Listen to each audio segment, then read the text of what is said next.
Hello and welcome to another episode of This, That, and the Other. Today is March 31st, the last day of the month, and it's been a rough month weather-wise for us. We had a snowstorm of about a foot, I believe it was early March, and then we had a St. Patrick's Day snowstorm, and then another snowstorm last week. And it was cold. It was cold and rainy yesterday, and yeah, it's be interesting what April's going to be like. There's only a few blooms on the trees right now. It's still it doesn't really look spring like yet, but it's supposed to get up to 70s, get warmer. So that'll be good, and looking forward to it. I'm thinking maybe we'll get another light snowstorm sometime in early April maybe.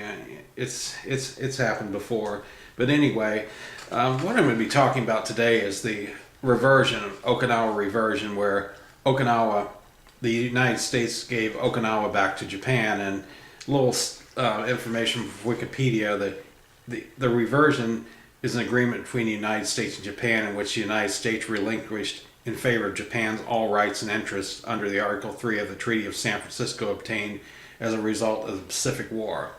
The document was signed at the same time in Washington, D.C. and in Tokyo on June 17, 1971 by William P. Rogers, who was a Secretary of State, I believe, at the time. I may be wrong on that, but on behalf of President Richard Nixon and Kiichi Aichi, on behalf of Prime Minister Isaku Sato, and the document was not ratified until November 24th, 1971 by the National Diet. That's what they call the government in Japan.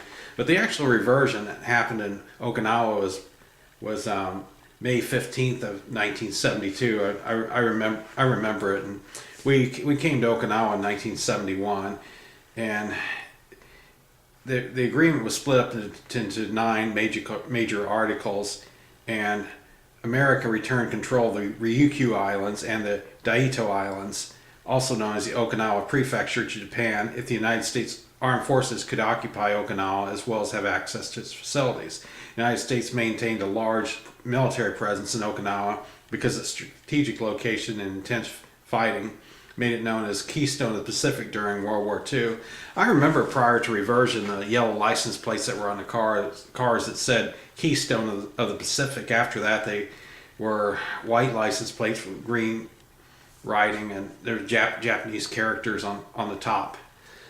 Some of the things I remember besides the license plate prior to the reversion, was U.S. currency was used everywhere on the island of Okinawa. Once the reversion occurred, we started spending yen, Japanese money, off of the military bases. So we had to make that adjustment. I remember having a poster size yen conversion chart in my room, and they had coins like 1 yen. I think three 1 yens were equal to the United States penny, and then there was a 5 yen, and I remember there was a 100 yen coin about the size of a quarter that was worth, I believe, 33 cents, and then the notes that were like the 500 yen, 1,000 yen, 5,000, and 10,000. I think 10,000 were worth like $35, something like that, if memory serves me right on that one. Another thing I remember seeing in Okinawa prior to the reversion were there were American advertisements all over the island, like Lark cigarettes for one thing, and they stopped putting them up after the reversion, and signs were basically, for the most part, and our type of writing, and some of them were changed to Japanese characters, and we also had to start following the Japanese law too. When we were on Okinawa at the beginning, they had a thing called Condition Green, where people had to be off the streets from midnight to 6 a.m. Once Okinawa was given back to Japanese, the Condition Green came to an end. But those are some memories that I have. And this is the This Week on Okinawa magazine, discussing the reversion. I have that issue, and it's another magazine that reversion It's called Shuri no Hikari Reversion issue, right here. And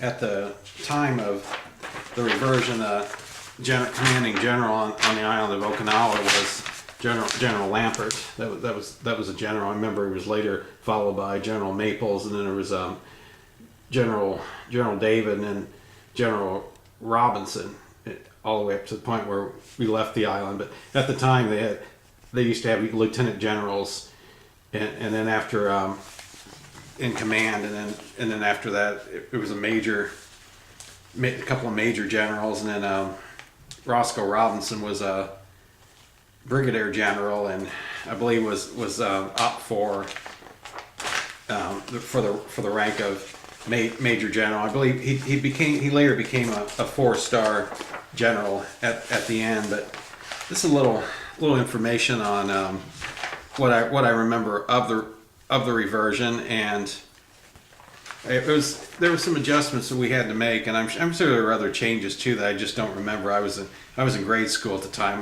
when this reversion happened. But anyway, it's another one of my memories of living on Okinawa, and thanks for watching.